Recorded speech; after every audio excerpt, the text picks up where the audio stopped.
அமைப்பு செயலாளர் தோழர் மாயவரம் அமீன் அவர்களே,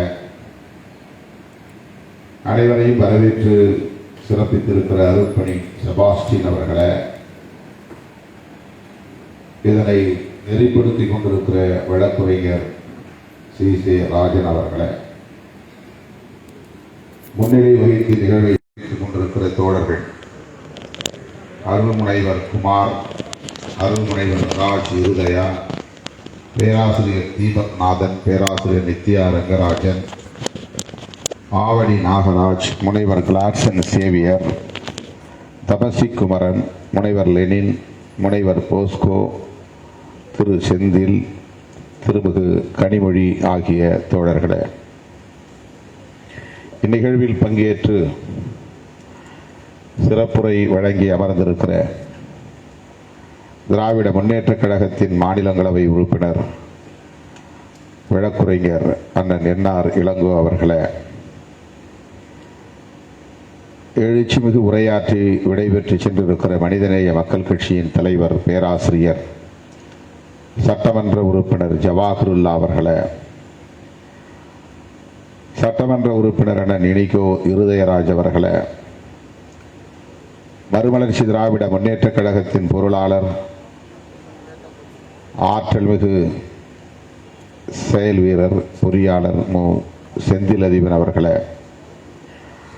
இந்திய கம்யூனிஸ்ட் கட்சியின் சார்பில் இங்கே உரையாற்றி அமர்ந்திருக்கிற மருத்துவர் தோழர் ரவீந்திரநாத் அவர்களே, எஸ்டிபிஐ கட்சியின் மாநில பொதுச் செயலாளர் திரு அகமது நபவி அவர்களே, மார்க்சிஸ்ட் கம்யூனிஸ்ட் கட்சியின் மாநில குழு உறுப்பினர் தோழர் ஆறுமுக நயினார் அவர்களே, அருள்முனைவர் ஜெபமாலை ராஜா அவர்களே, மே 17 இயக்கத்தின் ஒருங்கிணைப்பாளர் தோழர் திருமுருகன் காந்தி அவர்களே,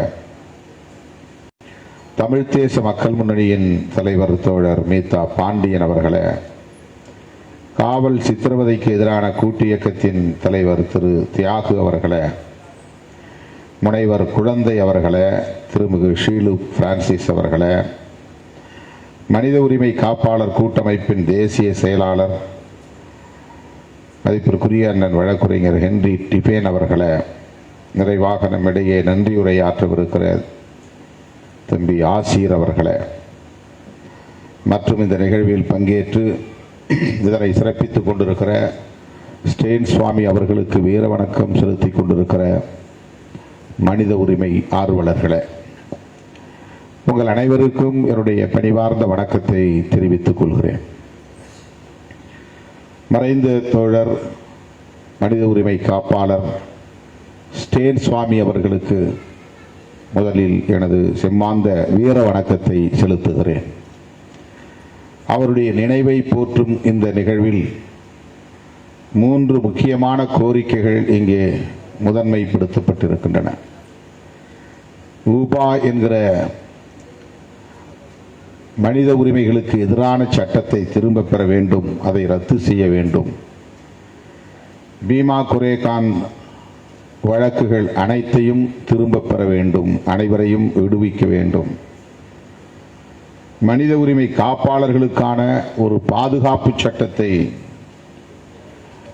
நாடாளுமன்றத்தில் இயற்ற வேண்டும்.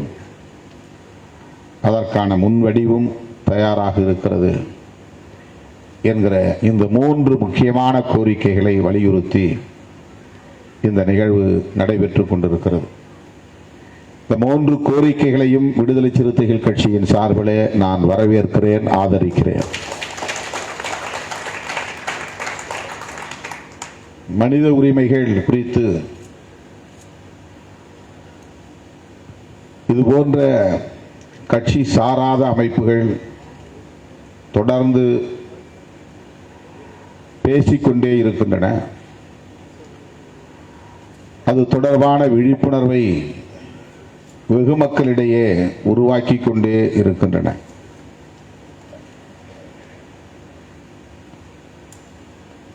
மனித உரிமைகள் குறித்து போதிய விழிப்புணர்வு இன்னும் பொதுமக்களிடையே வெகு மக்களிடையே உருவாகவில்லை என்பதுதான் நாம் ஒப்புக்கொள்ள வேண்டிய கசப்பான உண்மை.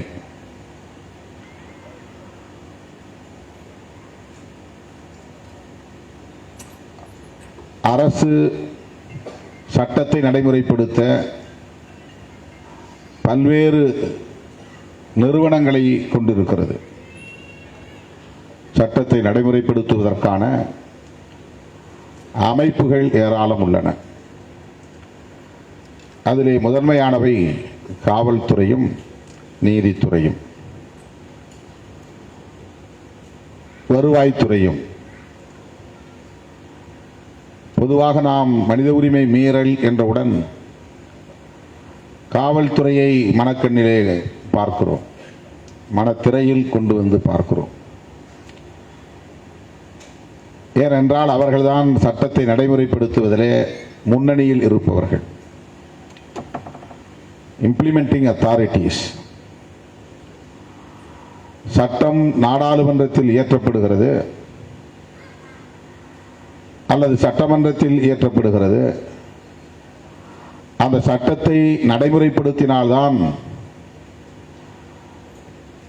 மக்களுக்கான உரிமைகள் பாதுகாக்கப்படும் என்பது அரசு தரப்பில் உள்ள நம்பிக்கை. ஆனால் அந்த சட்டங்களை நடைமுறைப்படுத்துகிற போது அந்த சட்டங்களை வெற்றிகரமாக நடைமுறைப்படுத்த வேண்டும் என்கிற போது அவர்கள் அதை நடைமுறைப்படுத்துவதற்காக கையாளுகிற முறை சட்ட விரோதங்களாக இருக்கிறது.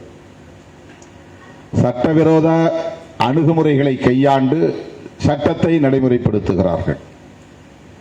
அப்போது நிகழ்வதுதான் மனித உரிமை மீறல். இது ரொம்ப முக்கியமான ஒரு பகுதி, நுட்பமான ஒரு பகுதி. சட்டத்தை நடைமுறைப்படுத்துவதற்காக சட்டத்தை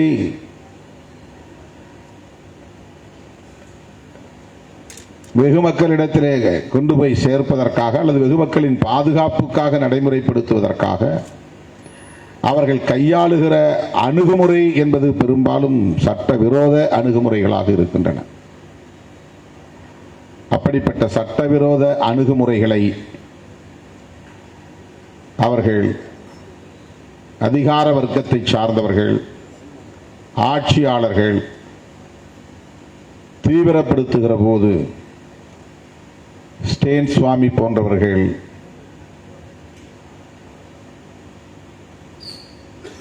இந்த மண்ணில் ஈகம் செய்ய வேண்டிய நிலை, தியாகம் செய்ய வேண்டிய நிலை. இவர்கள் மீது என்ன குற்றச்சாட்டு? இவர்கள் சட்டத்தை நடைமுறைப்படுத்தக்கூடாது என்று எங்கேயும் போய் தடுக்கவில்லை. அதிகார வர்க்கத்தை இவர்கள் மறித்து இதை நடைமுறைப்படுத்தக்கூடாது என்று போராடவில்லை. ஆனால் இவர்களை குறிவைத்து வன்கொடுமைக்கு உள்ளாக்குகிறார்கள். அதற்கு மிக முக்கிய காரணம் இங்கே தோழர்கள் அத்தனை பேரும் சொன்ன ஒரு கருத்து, இவர்கள் மாவோயிஸ்டுகள் என்று முத்திரை குத்தப்படுவது. ஏன் மாவோயிஸ்டுகள் குறிவைக்கப்படுகிறார்கள்? மாவோயிஸ்டுகள் யார்? ஒருவன் மாவோயிஸ்டாக இருக்கக்கூடாதா? மாவோயிஸ்டாக இருந்தால் எப்படி அவன் இந்த அரசுக்கு எதிராக இருக்க முடியும் அல்லது மக்களுக்கு எதிராக இருக்க முடியும்? ஆட்சியிலே இருப்பவர்கள், சட்டத்தை இயற்றக்கூடியவர்கள், அதிகாரத்தை கையிலே வைத்திருப்பவர்கள், அந்த சட்டத்தை நடைமுறைப்படுத்தக்கூடியவர்கள் வலதுசாரிகளாக இருக்கிறார்கள். அதனால் இடதுசாரிகளை அவர்கள் ஏற்பதில்லை.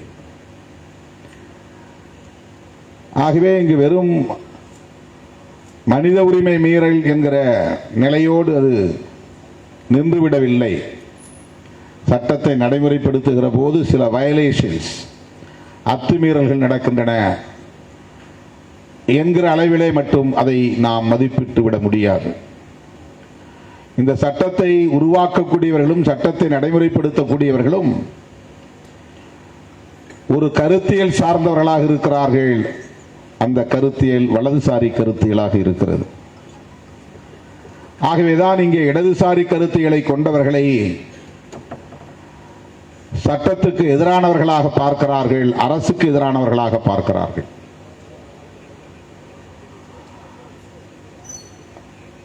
மாவோயிஸ்டுகளை அப்படித்தான் அவர்கள் பார்க்கிறார்கள். வலதுசாரிகளின் பார்வையில் சமூக நீதி என்பதே இடதுசாரி அரசியல்தான். வலதுசாரிகளின் பார்வையில் தலித் விடுதலை என்பதே இடதுசாரி அரசியல்தான். வலதுசாரிகளின் பார்வையில் பெண் உரிமை என்று சொன்னாலே அது இடதுசாரி அரசியல்தான். வலதுசாரி பார்வையில் பழங்குடியினர் நலன்களை குறித்து பேசினாலே அது இடதுசாரி பார்வைதான், இடதுசாரி அரசியல்தான். இன்னும் சொல்ல போனால் வலதுசாரிகளின் பார்வையில் ஜனநாயகம் என்பது கூட இடதுசாரி அரசியல்தான். அவர்களால் அதை ஏற்றுக்கொள்ள முடியாது. ஆனால் அதை அவர்கள் ஒரு ஒப்புக்காக வேடம் தரித்து ஜனநாயகத்தை நாங்களும் மதிக்கிறோம் என்று அந்த வாய்ப்பை பயன்படுத்தி தேர்தல் களத்தில் இறங்கி அதிகாரத்தை கைப்பற்றி கொண்டு அவர்களின் அரசியலை நிலைநாட்ட பார்க்கிறார்கள். உண்மையில் அவர்களுக்கு ஜனநாயகத்தின் மீது ஒருபோதும் நம்பிக்கை இருப்பதில்லை. ஜனநாயகம் என்கிற கோட்பாடு மனித உரிமைகளின் வாசல்களை திறக்கிறது. ஜனநாயகம் என்கிற கோட்பாடு பெண்ணுரிமையை பேச வைக்கிறது. ஜனநாயகம் என்கிற கோட்பாடு சிறுபான்மையினரின் பாதுகாப்பை உரத்து பேசுகிறது. ஜனநாயகம் என்கிற கோட்பாடு தான் சமூக நீதிக்கான பாதையை திறக்கிறது. எனவே ஜனநாயகத்தையே வலதுசாரிகளால் ஏற்றுக்கொள்ள முடியாது. ஆகவேதான் அவர்கள் ஹிட்லரையும் முசோலினையும் தங்களின் கொள்கை ஆசான்களாக பாசிசத்தை அவர்கள் ஏற்றுக்கொள்கிறார்கள். அவர்களை முன்மாதிரிகளாக ஏற்றுக்கொள்கிறார்கள். அவர்களின் வழிகளை பின்பற்ற துடிக்கிறார்கள். அவர்களுக்கு பாசிசத்தின் மீது இருக்கிற பிடிப்பை, பற்றுதலை வெளிப்படுத்தாமல் ஜனநாயக முகமூடியை அணிந்து கொண்டே ஜனநாயகத்தை நசுக்குகிற நடவடிக்கைகளில் ஈடுபடுகிறார்கள். ஸ்டேன் சுவாமி அவர்களின் மீதான இந்த ஒடுக்குமுறை என்பது ஜனநாயகத்திற்கு எதிரான ஒடுக்குமுறை.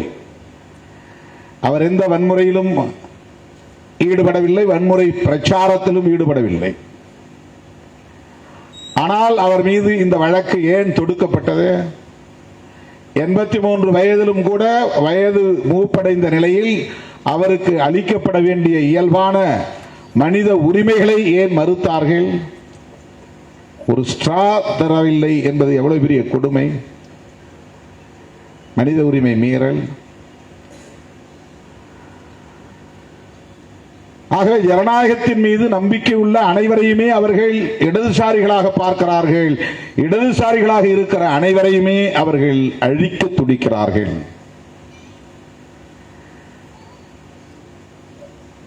தலைமறைவு இயக்கம் என்று மார்க்சிய லெனினிய இயக்கங்கள் காடுகளிலே பதுங்கி மக்களை அமைப்பாக்கி வருகிறார்கள், அரசியல்படுத்தி வருகிறார்கள். ஆயுதம் வழங்கி அவர்களை ஆயுதபாணிகளாக்குகிறார்கள்.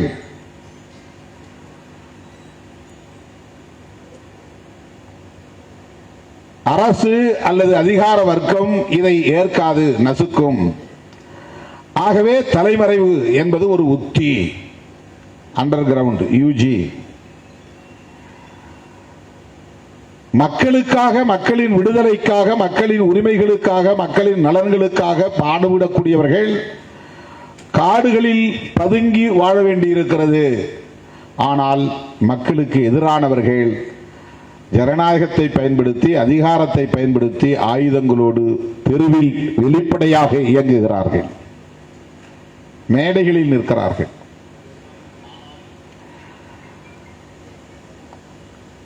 ஆர்எஸ்எஸ் காரனுக்கும் அனிகிலேஷன் என்கிற கருத்திலே உடன்பாடு உண்டு. அதை நடைமுறைப்படுத்துகிறார். அழித்தொழிப்பு நடவடிக்கை. மார்க்சிய லெனினிய இயக்கங்களும் மக்கள் விரோதிகளை அழித்தொழிக்க வேண்டும் என்கிற கருத்தை கொண்டிருக்கிறார்கள். அனிகிலேஷன் என்பது ஒரு அஜெண்டாவாக இருக்கிறது. உழைக்கிற மக்களின் எதிரிகள், அவர்களின் உழைப்பை சுரண்டக்கூடியவர்கள், அவர்களின் கல்வியை மறுக்கிறவர்கள், பெண்களை போகப் பொருளாக பயன்படுத்தக்கூடியவர்கள், இவர்கள் அனைவரையும் அழித்தொழிக்க வேண்டும். அது தவறல்ல, புரட்சியின் ஒரு அங்கம் என்று மார்க்சிய லெனினிய மாவோயிஸ்டுகளுக்கு ஒரு கருத்து உள்ளது, நம்பிக்கை உள்ளது. அதே அனிகிலேஷன் RSS இயக்கத்தை சார்ந்தவர்களுக்கும் இருக்கிறது. கௌரி லங்கேஷ், பேராசிரியர் கல்புர்கி, பன்சாரே, கோவிந்த் பன்சாரே, இவர்களெல்லாம் யாரால் படுகொலை செய்யப்பட்டார்கள்? இதன் பெயர் என்ன? இதுதான் அனிகிலேஷன். இதுதான் ML இயக்கத்திலும் இருக்கிறது. அவர்கள் மக்கள் விரோதிகளை அழித்தொழிக்க வேண்டும் என்கிற கருத்தில் உடன்படுகிறவர்கள். இவர்கள் வலதுசாரி அரசியலுக்கு எதிராக இருப்பவர்களை அழித்தொழிக்க வேண்டும் என்பதுதான் இவர்களின் கருத்து. பேராசிரியர் கல்புர்கி அவர்களோ, கௌரி லங்கேஷ் அவர்களோ, நரேந்திர தபோல்கர் அவர்களோ, கோவிந்த் பன்சாரே அவர்களோ எந்த ஒரு மாவோயிஸ்ட் இயக்கத்திலும் இணைந்து செயல்படவில்லை. மறைமுகமாகவோ தலைமறைவாகவோ செயல்படவில்லை. அவர்களின் சிந்தனை ஜனநாயகத்தின் அடிப்படையை கொண்டிருந்தது. அதுதான் அவர்கள் வலதுசாரி அரசியலை வெளிப்படையாக எதிர்க்கிறார்கள், மதவாதத்தை எதிர்க்கிறார்கள், சாதியவாதத்தை எதிர்க்கிறார்கள், ஆணாதிக்கத்தை எதிர்க்கிறார்கள், உழைப்பு சுரண்டலை எதிர்க்கிறார்கள். இந்த ஆட்சியாளர்கள் கொண்டு வருகிற சட்டங்கள் மக்களுக்கு விரோதமானவையாக இருக்கின்றன, ஜனநாயக உரிமைகளை நசுக்குகின்றன என்பதனால் அவற்றை அம்பலப்படுத்துகிறார்கள். இந்த சிந்தனை தான் அவர்களுக்கு அச்சுறுத்தலை தருகிறது. இவர்கள் எந்த இயக்கத்திலும் தங்களை இணைத்துக் கொள்ளவில்லை. ஸ்டேன் சுவாமி அவர்கள் கூட மனித உரிமை செயற்பாட்டாளர் தான், மாவோயிஸ்ட் இயக்கத்தை சார்ந்த உறுப்பினர் அல்ல, காடுகளில் பதுங்கி இருப்பவர் அல்ல, ஆயுத பயிற்சி பெற்றவர் அல்ல, ஆயுதங்களை கையிலேந்தி தலைமறைவு வாழ்க்கை வாழக்கூடியவர் அல்ல. அவர் வெளிப்படையாக மக்களோடு நிற்பவர், பழங்குடியின மக்களின் உரிமைகளுக்காக போராடக்கூடியவர், மனித உரிமை செயற்பாட்டாளர். ஆனாலும் அவரை குறிவைக்கிறார்கள், அவர் மீது வழக்கை பதிவு செய்கிறார்கள், அவரை கொண்டு போய் சிறைப்படுத்துகிறார்கள். அதுவும் பிணையிலே வர முடியாத அளவுக்கான ஊபா போன்ற சட்டங்களை, அன்லாஃபுல் ஆக்டிவிட்டிஸ் பிரிவென்ஷன் ஆக்ட், ஒடா சட்டத்தின் இன்னொரு வடிவம். அவ்வளவு கடுமையான ஒரு சட்டத்தை பயன்படுத்தி 83 வயது நிறைந்த ஒரு முதியவர் மீது ஏவ முடிகிறது, அவரை சிறைப்படுத்த முடிகிறது என்றால் அந்த உளவியல் என்ன உளவியல்? அதுதான் வலதுசாரி உளவியல், இடதுசாரி அரசியலுக்கு எதிரான உளவியல். ஆகவே இந்த மனித உரிமை மீறல்களில் வெறும் சட்டத்தை நடைமுறைப்படுத்துகிற செயற்பாட்டினால் நிகழ்கிற அத்துமீறல்கள் அல்ல, இது ஒரு கருத்தியல் சார்ந்த வடிவம். அதனால்தான் வயதில் மூப்படைந்தவராக இருந்தாலும் கூட ஈவிரக்கமின்றி அவர்கள் மிக மோசமான முறையிலே, இழிவான முறையிலே, கொடூரமான முறையிலே, குரூரமான முறையிலே நடத்தி இருக்கிறார்கள். ஒவ்வொரு தனி மனிதனுக்கும் ஒரு டிக்னிட்டி இருக்கிறது, செல்ஃப் ரெஸ்பெக்ட் இருக்கிறது. இதெல்லாம் ஹியூமன் ரைட்ஸ். பிரைவேசி இருக்கிறது, இது ஹியூமன் ரைட்ஸ். ஃப்ரீடம், கருத்து சொல்வதற்கு, செயல்படுவதற்கு, ஒன்று கூடுவதற்கு, இயக்கம் உருவாக்குவதற்கு, அமைப்பை உருவாக்குவதற்கு, மக்களை சந்திப்பதற்கு, மக்களிடையே அரசியல் பேசுவதற்கு சுதந்திரம் இருக்கிறது. இது ஹியூமன் ரைட்ஸ். இதையெல்லாம் தடுக்கிற சட்டங்கள் ஒரு கருத்தை பின்புலமாக கொண்டிருக்கிறது என்பதுதான் முக்கியமானது. இது ஏதோ ஒரு குறிப்பிட்ட கட்சி, ஒரு குறிப்பிட்ட அதிகாரி இந்த அதிகாரியை மாற்றிவிட்டால் இது சரியாகிவிடும் என்று இல்ல. இந்த அதிகாரி தான் அதிகம் மனித உரிமை மீறலை செய்கிறார் என்று அவர்களை மட்டுமே நாம் விமர்சித்து அவர்களை அப்புறப்படுத்துவது மட்டுமே இதற்கு தீர்வு இல்லை. இங்கே வலதுசாரி உளவியல் வலுவாக கட்டமைக்கப்பட்டிருக்கிறது. அந்த உளவியலை தகர்ப்பதுதான் இதற்கு தீர்வு. அந்த உளவியலை புரிந்து கொள்வதுதான் இதற்கான வழிமுறை. அவர்கள் எப்படிப்பட்டவர்களாக இருக்கிறார்கள் என்பதுதான் இங்கே முக்கியமானது. அதை புரிந்து கொண்டால்தான் அவர்கள் அஜெண்டாவை புரிந்து கொள்ள முடியும், அவர்களின் செயல் திட்டத்தை புரிந்து கொள்ள முடியும். அதன் அடிப்படையில் தான் நாம் மக்களை அரசியல்படுத்த வேண்டிய தேவை இருக்கிறது. இங்கே இடதுசாரி அரசியல் என்பது அல்லது மாவோயிஸ்ட் அரசியல் என்பது மக்களுக்கு எதிரானது அல்ல. இதை நாம் உரத்து பேச வேண்டும். மாவோயிஸ்டுகளை அந்நியப்படுத்துவதற்கு அவர்கள் முயற்சிக்கிறார்கள். மாவோயிஸ்டுகள் நம்மவர்கள் என்று நாம் உரத்து பேச வேண்டும். அவர்கள் மக்களுக்கு எதிரானவர்கள் இல்லை என்பதை நாம் பேச வேண்டும். அவர்கள் தலைமறைவாக இருக்கலாம் அல்லது சட்டத்துக்கு விரோதமான நடவடிக்கைகளில் ஈடுபடலாம். ஆனால் அவர்களின் இன்டென்ஷன் என்பது, அவர்களின் நோக்கம் என்பது, அவர்களின் செயல் திட்டம் என்பது, அவர்களின் இலக்கு என்பது உழைக்கும் மக்களின் நலன்கள், உழைக்கும் மக்களின் விடுதலை என்பதுதான். எந்த மாவோயிஸ்ட் மக்களுக்கு எதிராக செயல்பட்டு இருக்கிறான்? அந்த மாவோயிஸ்டை இவன் மக்கள் விரோதி அல்லது தேச விரோதி அல்லது சட்ட விரோதி என்று அந்நியப்படுத்துவதை நாம் வேடிக்கை பார்க்கிற வரையில் வலதுசாரி அரசியலை நம்மால் ஒருபோதும் தகர்க்க முடியாது. அந்த உளவியலை நம்மால் புரிந்து கொள்ள முடியாது.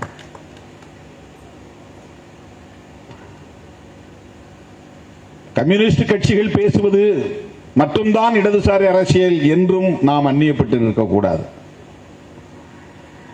மனித உரிமைகளை பேசினாலே நீ இடதுசாரிதான். ஹியூமன் ரைட்ஸ் ஆக்டிவிஸ்ட் அனைவருமே இடதுசாரிகள் தான்.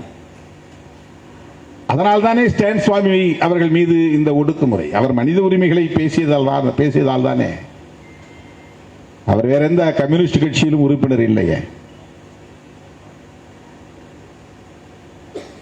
மனித உரிமைகளே அவர்களின் பார்வையில், வலதுசாரிகளின் பார்வையில் இடதுசாரி அரசியலாக இருக்கிறது. அதுதான் முக்கியமானது. அருமை தோழர்களே, தலித் அரசியல் என்பதும் இடதுசாரி அரசியல் தான், சாதி அரசியல் அல்ல. அறியாமையில் உழலக்கூடிய அற்பர்கள் அதையும் சாதி அரசியல் என்று பேசுகிறார்கள். தலித் அரசியல் என்பது இடதுசாரி அரசியல். அப்படித்தான் நாம் விளிம்பு நிலை மக்களின் அரசியலை முழுமையாக புரிந்து கொள்ள வேண்டும்.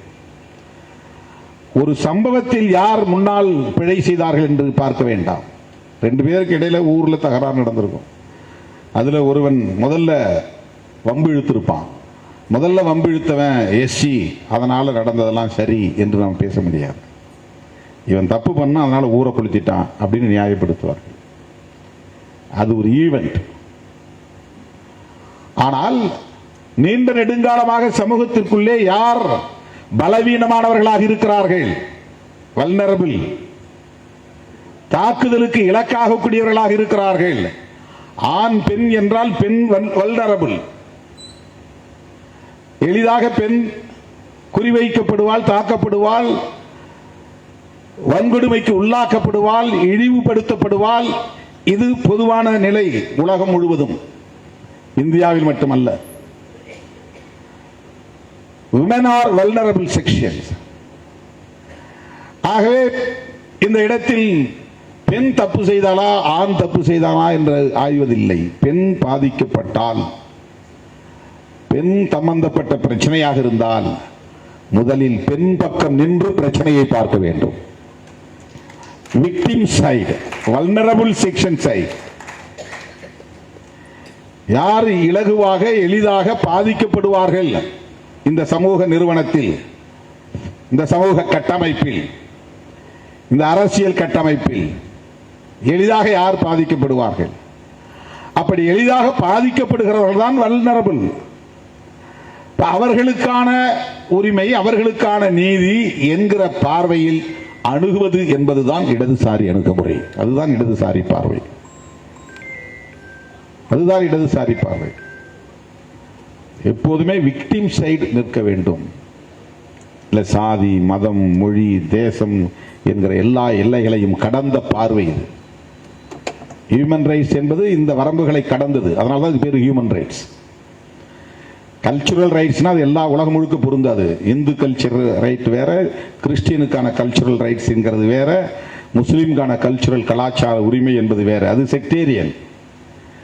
ஹியூமன் ரைட்ஸ் என்பது முஸ்லீம்களுக்கும் சரி, கிறிஸ்தவர்களுக்கும் சரி, சமணர்களுக்கும் சரி, இந்துக்களுக்கும் சரி, உலகம் முழுவதும் மதங்களை கடந்து அனைவருக்கும் பொதுவானது.